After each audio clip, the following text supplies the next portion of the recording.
Au milieu des années 80, durant une période certes éphémère, mais d'une intensité fulgurante, la figure de Chantal Nobel projetait une image d'invulnérabilité absolue.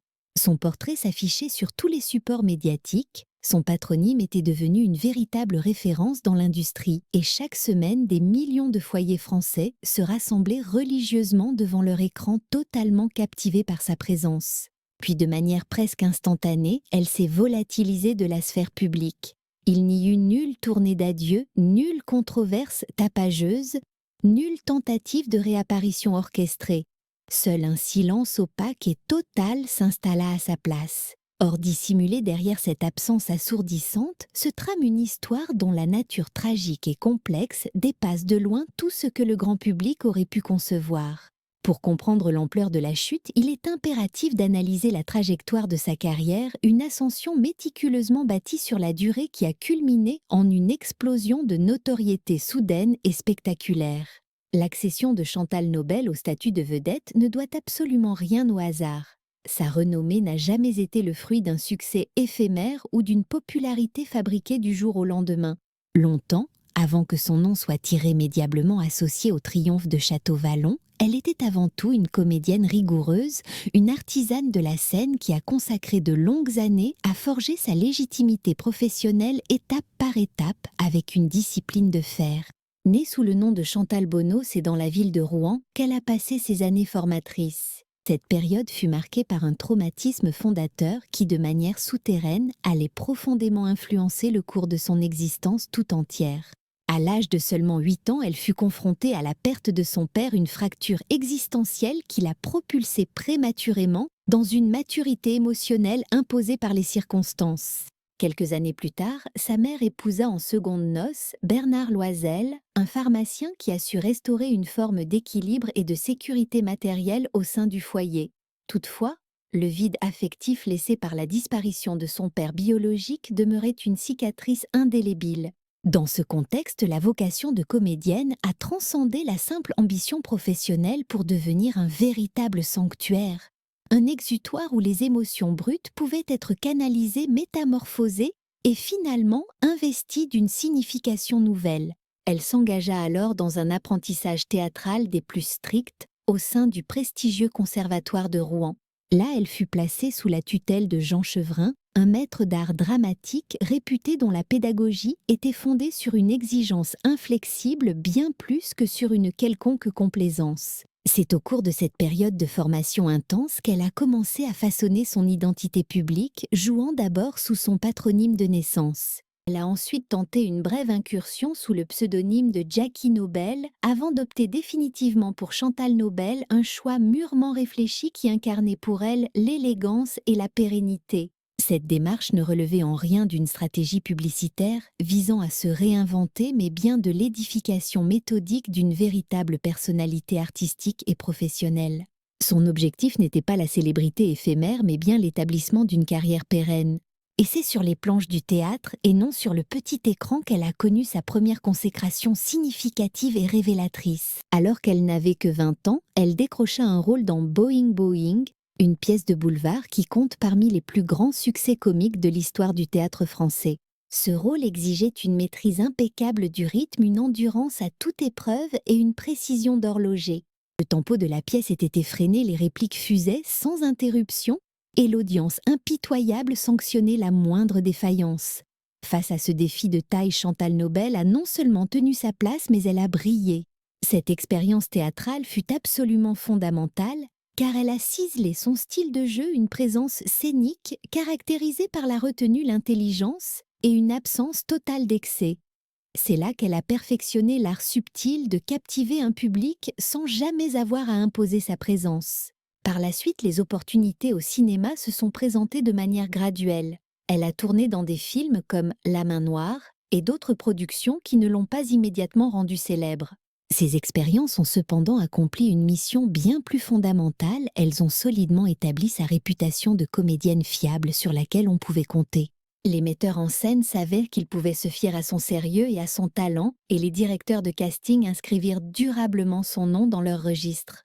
Durant toute la décennie des années 70, elle a mené sa carrière avec une régularité exemplaire, alternant entre le grand et le petit écran, s'illustrant dans des séries qui mettaient en avant la sobriété de l'interprétation plutôt que les éclats dramatiques spectaculaires. Ses prestations de cette époque sont unanimement qualifiées de réfléchies, empreintes d'une grande dignité et porteuses d'une intensité intérieure qui se manifestait tout en subtilité. Cependant, le véritable point d'inflexion de sa carrière se produisit avec sa participation remarquée à la grande saga historique La Lumière des Justes. Au sein de cette production d'envergure, elle a prouvé de manière éclatante qu'elle possédait l'étoffe nécessaire pour incarner un personnage central sur le long terme tout en conservant une justesse et une profondeur psychologique constante d'un épisode à l'autre.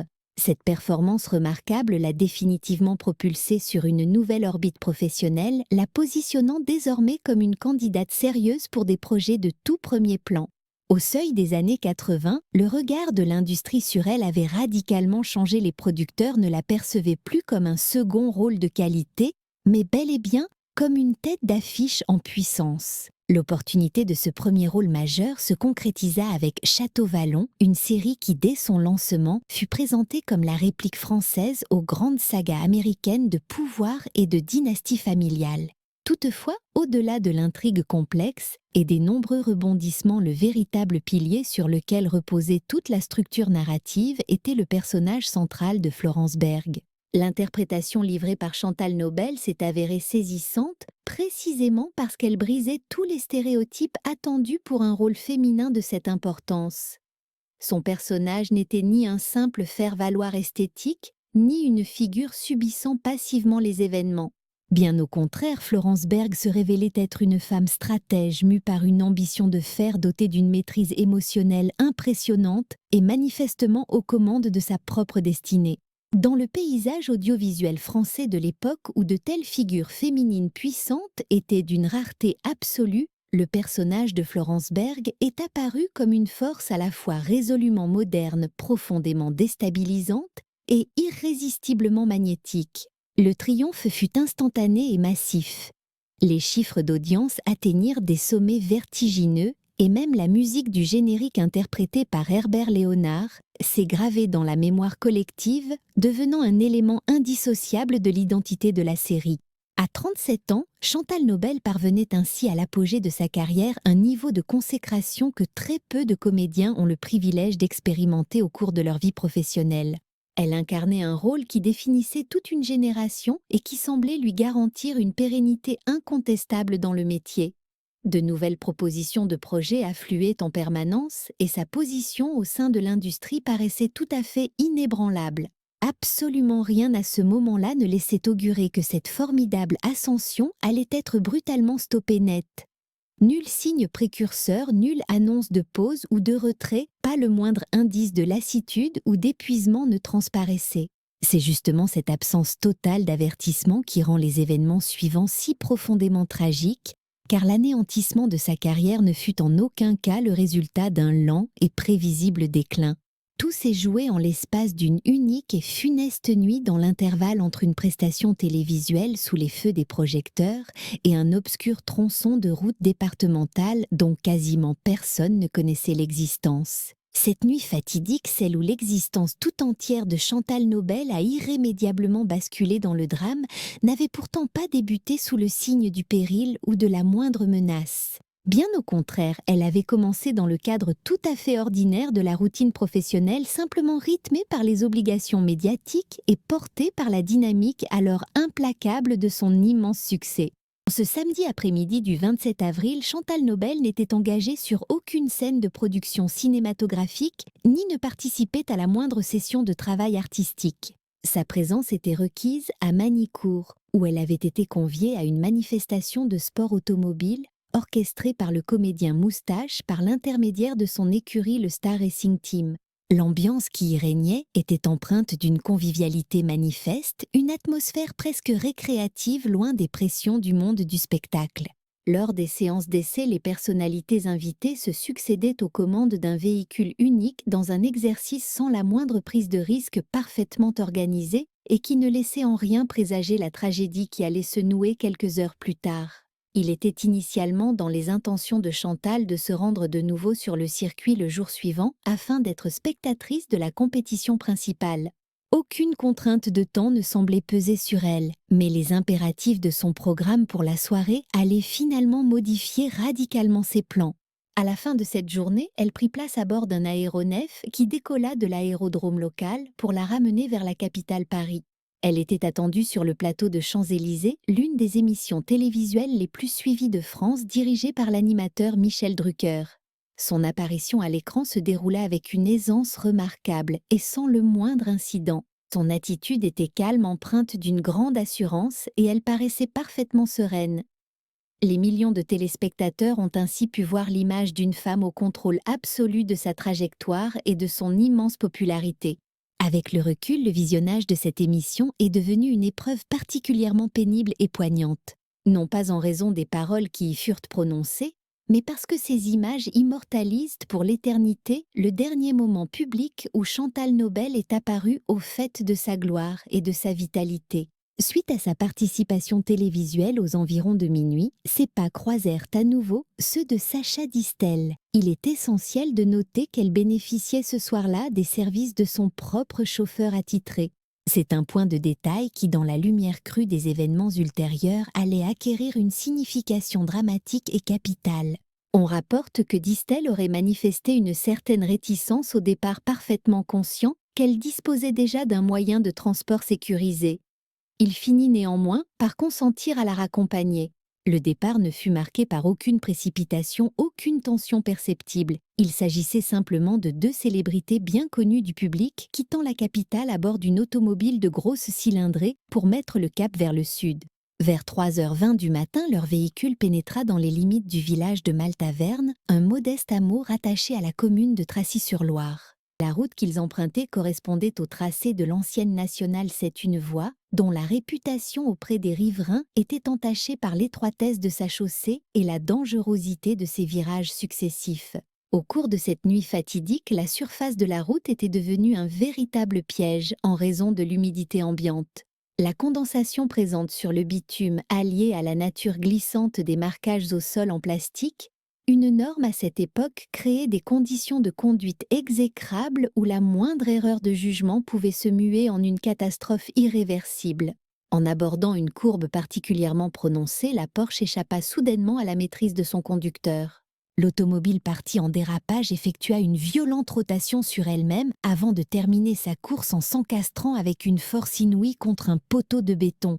Le choc fut d'une brutalité extrême et instantanée. Sacha Distel s'en tira avec des blessures qui furent considérées comme mineures. Le sort de Chantal Nobel fut radicalement différent. Son corps fut contraint d'absorber l'intégralité de la violence de l'impact. Les conséquences furent terribles. Elle subit une fracture complexe du bassin ainsi que des traumatismes faciaux d'une extrême gravité. Lorsque les services de secours arrivèrent sur les lieux, son pronostic vital était déjà engagé. Conduite en extrême urgence vers le centre hospitalier le plus proche, elle fut immédiatement admise en unité de soins intensifs.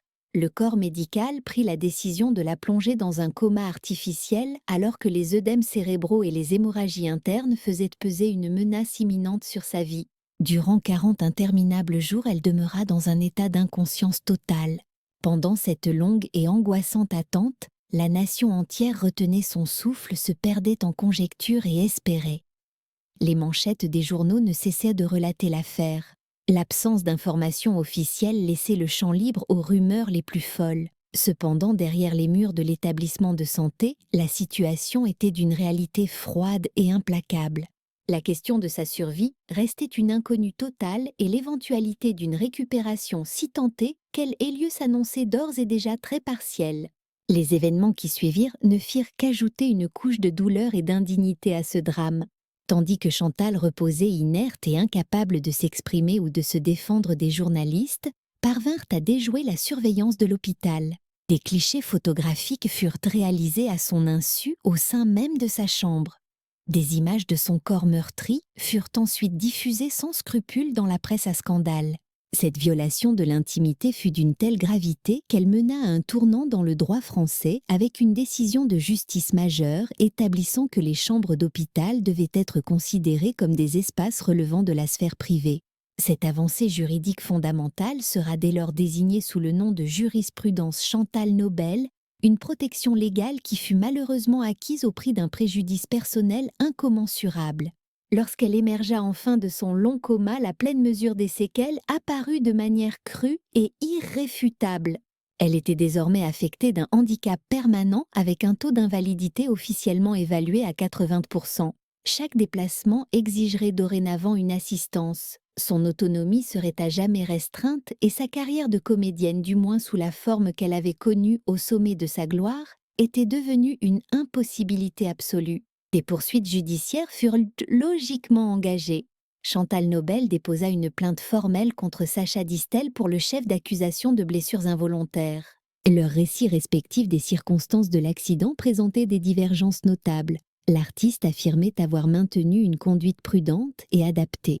De son côté, elle soutint plus tard que la vitesse du véhicule était largement excessive et qu'elle lui avait expressément demandé de réduire son allure à plusieurs reprises. Le tribunal reconnut finalement la culpabilité de Sacha Distel, le condamnant à une peine d'emprisonnement assortie d'un sursis ainsi qu'à une sanction pécuniaire. D'un point de vue strictement légal, le dossier était clos. Mais sur le plan humain et personnel, aucune cicatrice n'était refermée. L'industrie du divertissement, quant à elle, poursuivit sa route sans état d'âme. Les productions en cours trouvèrent des solutions alternatives.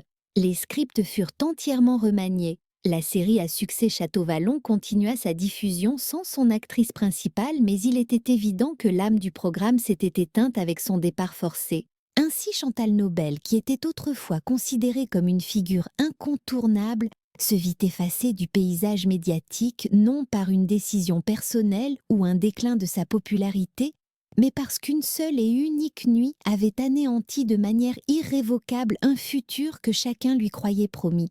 Après la lutte acharnée pour la survie, s'installa un long et profond silence médiatique. Le fait d'avoir survécu à un tel accident ne signifiait en aucun cas une reprise de son existence antérieure. Cela marquait le début d'une vie entièrement différente, redéfinie par la douleur et la perte. Pour Chantal Nobel, l'éveil après le coma ne représentait nullement un dénouement. Il s'agissait bien au contraire du prologue d'une épreuve infiniment plus longue, une bataille menée dans le silence et loin des regards. Les séquelles physiques infligées à son corps étaient irréversibles. Le corps médical, avec une clarté sans équivoque, avait établi ce fait dès le début. La restauration complète de sa mobilité était une impossibilité définitive. Chaque action de la vie courante, autrefois accomplie sans y penser, se transformait désormais en une tâche complexe qui exigeait une planification minutieuse, une assistance constante et une discipline de patience considérable. La souffrance physique était certes une compagne de tous les instants, mais la blessure la plus dévastatrice, la plus profonde, se situait sur le plan psychologique et existentiel. Elle consistait en cette prise de conscience foudroyante que la totalité de sa carrière, un édifice professionnel bâti avec acharnement pendant près de 20 ans, lui était désormais soustraite. La rééducation est devenue l'axe central et unique de son existence, une occupation à plein temps qui dictait chaque journée. Elle a consacré d'interminables mois dans des instituts médicaux hautement spécialisés, s'astreignant à réapprendre des mouvements que son corps avait autrefois maîtrisés avec une facilité déconcertante. Les progrès, quand il y en avait, étaient d'une lenteur exaspérante, souvent accompagnés d'un sentiment d'humiliation et toujours au prix d'un épuisement total. Durant cette lutte acharnée, l'industrie du spectacle qu'il avait adulée quelques semaines plus tôt s'est murée dans un silence de plomb. Les sollicitations téléphoniques, autrefois incessantes, se sont taries complètement. Les projets qui semblaient si prometteurs et imminents se sont simplement volatilisés sans la moindre explication. Il n'y eut aucune annonce officielle, aucun licenciement formel. Seule une absence pesante et totale s'installa, signifiant sa mise à l'écart de facto. 6 mois après la tragédie, alors que sa dépendance au fauteuil roulant était encore totale, Chantal a pris une décision fondamentale, un acte qui témoignait autant de sa grande vulnérabilité que de sa détermination inébranlable. Elle a scellé son union avec Jean-Louis Jullian au cours d'une cérémonie tenue dans la plus stricte intimité, loin de l'agitation médiatique. Ce mariage n'avait rien d'une déclaration publique. Il s'agissait d'un acte de consolidation et de survie. Julian était demeuré à ses côtés avec une constance sans faille, particulièrement présent dans les moments où le statut de célébrité ne lui offrait plus aucune protection. Le fondement de leur relation n'était ni l'image projetée ni une ambition carriériste, mais reposait sur une endurance partagée face à l'adversité. Peu de temps après, ils ont tourné le dos à Paris pour s'établir à Ramatuelle, se retirant volontairement loin des studios des agences artistiques et des salles de rédaction. Ce départ n'a jamais été présenté officiellement comme une retraite, mais dans les faits, il en a produit tous les effets, marquant une césure définitive avec sa vie d'avant. Ramatuelle leur a offert les 3 choses qui lui étaient devenues vitales: le calme absolu, la distance protectrice et un anonymat réparateur des conditions qu'elle n'avait plus connues depuis des décennies. Là-bas, loin du tumulte, elle a pu se consacrer entièrement à la reconstruction d'une existence qui n'était plus rythmée par les impératifs des tournages ou la pression des attentes du public. Elle s'est dédiée à l'éducation de sa fille cadette, à préserver un lien fort avec son fils aîné, et s'est astreinte à la discipline d'accepter un mode de vie radicalement opposé à celui qu'elle avait toujours connu. Ce qui a rendu cette période d'adaptation particulièrement amère, ce ne fut pas seulement la perte de son métier, mais bien la désintégration quasi complète du réseau de relations sociales et professionnelles qui lui était intrinsèquement lié. Plusieurs années plus tard, Chantal évoquera cette rupture avec une lucidité et une franchise désarmantes. Elle décrira comment, avant l'accident, son existence était un tourbillon social permanent. Les invitations à toutes sortes d'événements affluaient en permanence. Les gens la contactaient constamment, souvent sans autre raison que de se maintenir dans son entourage. Après le drame, elle pouvait dénombrer ses amis véritables sur les doigts d'une seule main, tout au plus 2. La distinction fut d'une brutalité extrême, mais elle fut également une clarification nécessaire. Elle a compris que l'attachement de la plupart des gens n'était pas pour sa personne, mais pour le statut, le symbole de réussite qu'elle représentait. Malgré cette prise de conscience douloureuse, elle n'a jamais complètement abdiqué tout espoir. La profession d'actrice n'était pas une simple activité qu'elle pouvait cesser sur commande. Ce métier avait forgé sa personnalité et structuré son identité depuis l'adolescence. En privé, elle continuait de suivre assidûment les productions cinématographiques et théâtrales, elle lisait des scénarios et s'interrogeait sur la possibilité qu'une place même modeste puisse encore exister pour elle. Mais le système avait changé et elle aussi avait été profondément transformée. Le handicap était une réalité que l'industrie ignorait superbement. Les rôles continuaient d'être écrits en présupposant une intégrité physique totale. Le silence est devenu sa seule réponse à des invitations qui ne sont jamais venues. À la fin des années 90, il est devenu évident que cette absence de communication était désormais un état de fait permanent. Chantal Nobel n'était plus considérée comme une actrice temporairement en retrait de la scène publique. Elle avait été effacée méthodiquement et sans bruit du paysage médiatique. Et pourtant, au cœur même de cet effacement, elle avait réussi à construire quelque chose. Extrêmement rare, une vie définie non pas par le ressentiment mais par une dignité discrète, la défense de sa sphère privée et le refus catégorique de faire de sa douleur un spectacle. Ce que le public percevait comme une disparition était en réalité l'aboutissement d'une longue et complexe négociation intérieure entre la perte irréparable et l'acceptation de sa nouvelle condition. Et au moment précis où cet équilibre semblait enfin être trouvé, une autre épreuve se préparait, une épreuve qui se manifesterait une décennie plus tard, alors qu'elle pensait avoir laissé le plus difficile derrière elle, sa tentative de retour et la confrontation avec la froide indifférence de l'industrie. Au milieu des années 90, plus d'une décennie s'était déjà écoulée depuis l'accident qui avait bouleversé sa vie. Dans la conscience collective, le nom de Chantal Nobel n'était plus une présence active, mais était devenu une sorte de point d'interrogation, un souvenir lointain.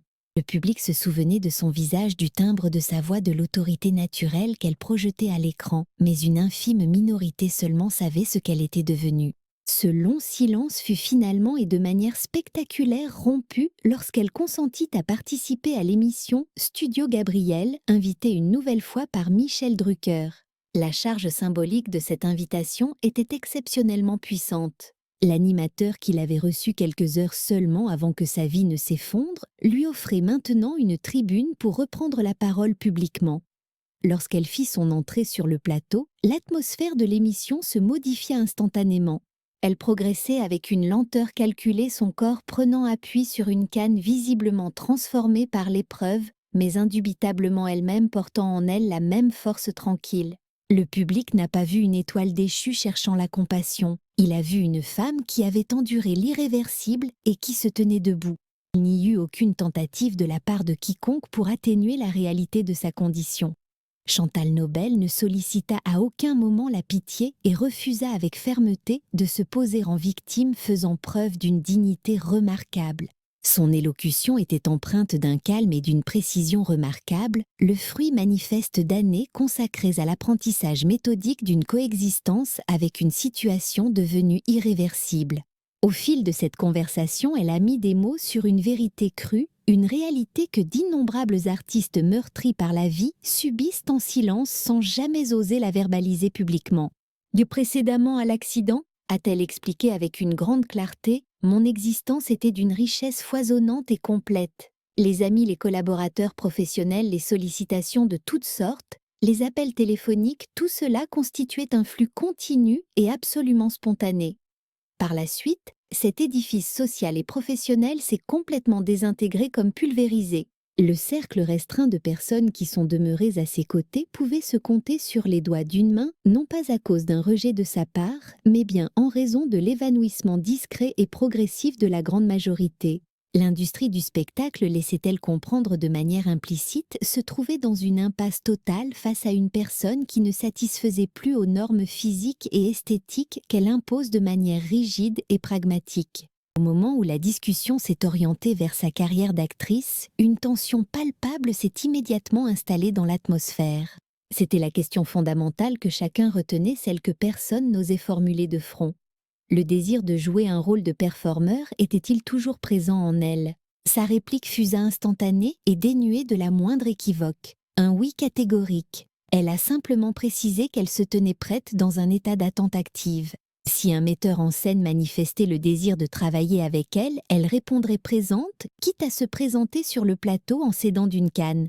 Cette affirmation a résonné avec une gravité immense, non pas comme un défi, mais comme l'énoncé d'une vérité factuelle et inaltérable.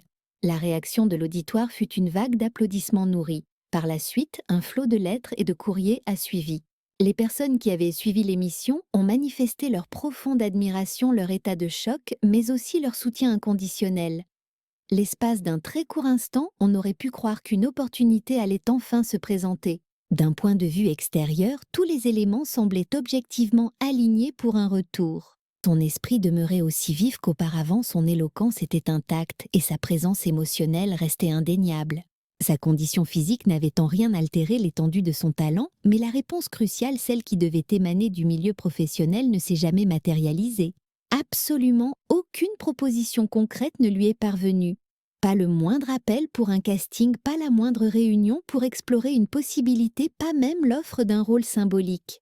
Il est alors devenu évident que l'admiration du public ne se convertissait pas en opportunité de travail. Le monde du spectacle était tout à fait disposé à saluer sa force de caractère et sa résilience, mais il n'était absolument pas prêt à lui offrir une place concrète en son sein. Les décisions de distribution continuaient systématiquement de favoriser des critères de perfection physique et de cohérence visuelle avec les rôles passés. Les auteurs de scénarios n'envisageaient pas de créer un personnage dont la mobilité serait différente, à moins que le handicap lui-même ne constitue le thème central et dramatique de l'œuvre. Chantal Nobel ne correspondait à aucune des catégories que les producteurs considéraient comme étant sans risque sur le plan commercial. Graduellement, l'espoir s'est amenuisé jusqu'à disparaître. Elle n'a initié aucune forme de campagne médiatique pour plaider sa cause. Elle n'a jamais pointé qui que ce soit du doigt. Elle n'a jamais tenté de provoquer un sentiment de culpabilité. Elle s'est contentée d'observer la situation avec une lucidité implacable et d'adapter sa vie en fonction de cette nouvelle donne. Dans des entretiens qui ont eu lieu bien des années plus tard, elle a analysé cette période de sa vie avec une clarté d'esprit absolument saisissante. Elle expliquait qu'il y avait eu une fenêtre temporelle, un moment précis où un retour aurait été envisageable, même avec des contraintes physiques évidentes. Mais cette opportunité s'est refermée sans bruit, sans la moindre annonce. Dans ce secteur d'activité, les nouvelles chances sont extrêmement rares et sont presque toujours accordées à ceux qui peuvent encore donner l'illusion que rien n'a fondamentalement changé. Au commencement des années 2000, Chantal avait fini par accepter le fait que son lien avec le métier de comédienne relevait désormais exclusivement du domaine du souvenir. Elle observait avec une certaine distance son propre travail qui continuait d'être programmé lors de multiples rediffusions à la télévision. La série Château-Vallon a progressivement atteint un statut culte et nostalgique, et de nouvelles générations de spectateurs ont ainsi découvert le personnage de Florence Berg sans avoir la moindre connaissance du coût personnel et du drame humain derrière cette performance. Elle n'a jamais cherché à rectifier le discours public, elle n'a jamais tenté de réviser sa propre histoire pour la rendre plus dramatique ou plus acceptable. Elle a laissé les choses en l'état, une chronique d'amour de perte et du long silence qui s'en est suivi.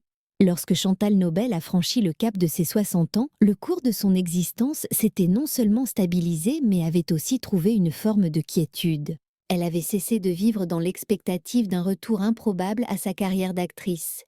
Cette longue attente s'était terminée non pas avec de l'amertume, mais avec un profond sens du réalisme. Sa demeure de Ramatuelle était devenue infiniment plus qu'un simple lieu de retraite. C'était devenu son univers à part entière.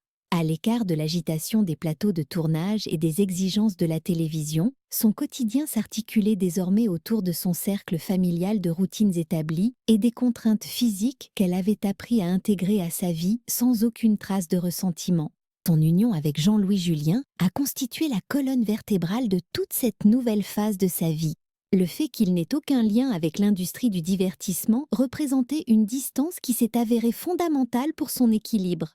En tant que joaillier de grande réputation à Saint-Tropez, son existence suivait une cadence qui le protégeait des aléas des décisions de casting et de l'incessante surveillance médiatique. Plus important encore, il est resté indéfectiblement à ses côtés bien après que les projecteurs se soient éteints. Leur couple avait été mis à l'épreuve dès ses débuts, se solidifiant dans des conditions qui avaient anéanti toute superficialité. Au fil des années, leur union s'est transformée en un partenariat dont le fondement était une loyauté à toute épreuve, bien plus qu'une quête de renouveau permanent. En l'an 2010, soit 25 ans, jour pour jour après l'accident, Chantal a de nouveau choisi de s'exprimer publiquement. Elle l'a fait au cours d'un entretien qui a créé la surprise générale, s'exprimant sans aucune recherche d'effet dramatique, mais avec une franchise absolue. L'existence à Ramatuelle, affirmait-elle, était une existence heureuse, empreinte de tranquillité et de sérénité. Elle a abordé sa condition sans détour, confirmant qu'elle était toujours considérée comme invalide à 80% et que sa vie avait été transformée de manière radicale et définitive. L'essentiel pour elle ne résidait plus dans ce qu'elle avait perdu, mais bien dans ce qu'elle avait réussi à reconstruire, une forme de renaissance, selon ses propres termes, et l'amour inconditionnel qui la liait à son époux. Son discours ne contenait aucune trace de déni ou de regret. Elle reconnaissait volontiers que la fureur avait jadis été une force dominante dans son existence et que la perception d'une injustice fondamentale l'avait hantée durant de longues et pénibles années. Toutefois, cette période tumultueuse appartenait désormais au passé.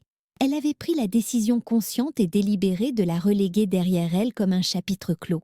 La raison de cette évolution n'était pas que les torts du passé eussent été corrigés, mais plutôt la conclusion rationnelle que le fardeau de cette tempête intérieure était devenu contre-productif et ne servait plus aucun objectif constructif dans sa vie. Cette forme d'acceptation pragmatique n'a pas fait disparaître la mélancolie, mais elle l'a métamorphosée en une présence plus discrète, une sorte de fondement stable. Ses enfants, pendant ce temps, ont atteint la maturité, ont érigé leurs propres existences et par là même ont offert une nouvelle orientation et un nouveau but à la sienne. L'accession au statut de grand-mère lui a procuré un sentiment de lignée et de continuité que la gloire éphémère et superficielle de la célébrité n'aurait jamais été en mesure de lui fournir. Dans ces instants précieux et privés, elle cessait d'être la figure publique, l'actrice adulée par des millions d'individus, une icône figée dans le temps. Elle devenait tout autre chose, une présence posée, une observatrice patiente du flux des générations, une matriarche profondément enracinée dans le réel et le concret de sa famille. Ses apparitions dans la sphère publique se sont faites de plus en plus rares, et lorsqu'elles se produisaient, elles étaient invariablement empreintes d'une grande sobriété et d'une maîtrise absolue. Elle ne se livrait plus à des justifications ou à des explications. La nécessité de le faire s'était depuis longtemps évanouie. C'est alors qu'une nouvelle épreuve, une perte à laquelle nul ne peut se préparer, est venue frapper à sa porte. Au mois de mai de l'an 2024, Jean-Louis Jullian s'est éteint. L'homme qui avait été son pilier inébranlable durant les phases ardues de la convalescence de son retrait du monde et de sa reconstruction personnelle n'était plus.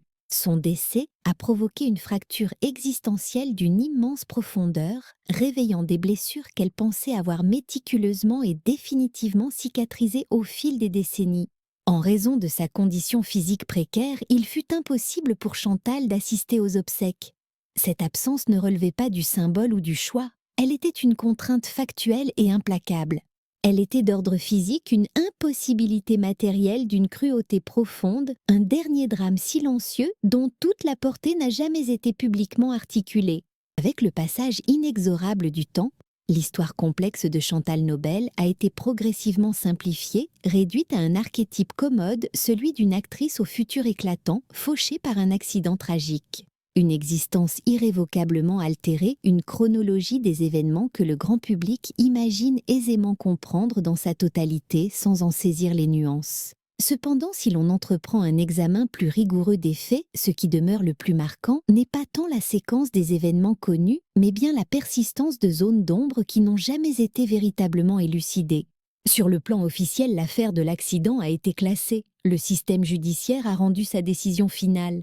Les responsabilités juridiques ont été formellement attribuées. Le chapitre légal de cette histoire a donc été officiellement clos.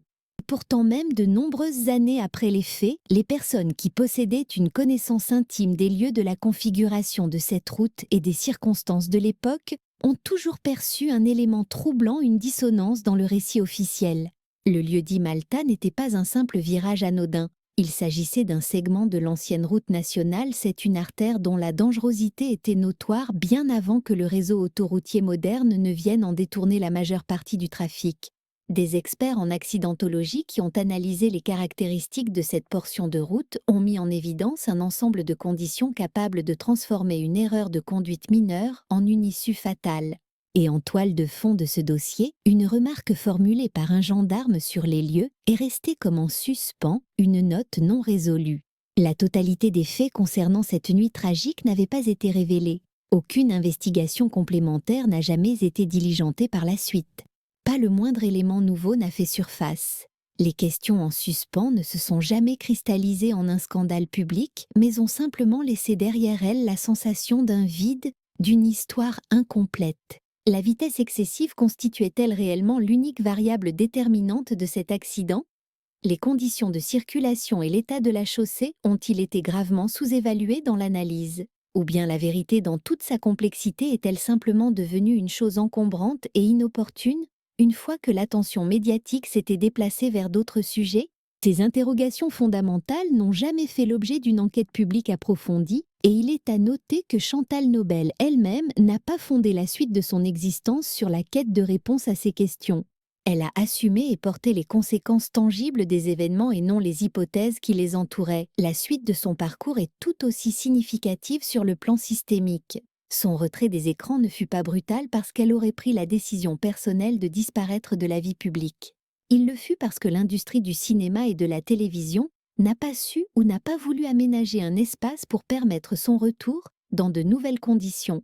Son handicap a été traité par le système non pas comme une nouvelle condition avec laquelle il fallait composer, mais comme un point final définitif à sa carrière d'actrice. L'admiration distante pour sa résilience a pris la place des propositions de rôles concrètes. Un silence respectueux s'est substitué à un dialogue professionnel constructif. Le public conservait un souvenir ému d'elle, mais l'appareil professionnel lui a discrètement mais fermement tourné la page. Et pourtant, la vérité la plus fondamentale de son histoire ne se trouve ni dans les mystères non résolus, ni dans une quelconque forme d'accusation. Elle se trouve de manière indéniable dans le concept de l'endurance. Chantal Nobel a survécu à un cataclysme qui l'a privée de sa pleine mobilité, de sa carrière florissante, et bien plus tard de son compagnon de vie. Elle s'est patiemment reconstruite, loin des regards sans aucune mise en scène. Elle a catégoriquement refusé d'instrumentaliser sa souffrance pour générer de la pitié. Elle a accepté avec une dignité remarquable ce qui ne pouvait être changé sans jamais abdiquer son intégrité personnelle. Conservez-vous un souvenir précis du rôle de Chantal Nobel dans Château Vallon? Ou bien avez-vous pris connaissance de son destin bien des années plus tard? Selon votre analyse, est-ce l'accident qui a mis un terme à sa carrière ou est-ce l'industrie qui a fait le choix systémique de ne plus lui offrir de place? Nous vous invitons à partager votre analyse argumentée dans la section des commentaires. Et si cette histoire a suscité votre intérêt, n'hésitez pas à manifester votre appréciation, à vous abonner pour d'autres analyses de ce type et à partager ce document avec une personne qui se souvient encore de cette période marquante de l'histoire de la télévision française.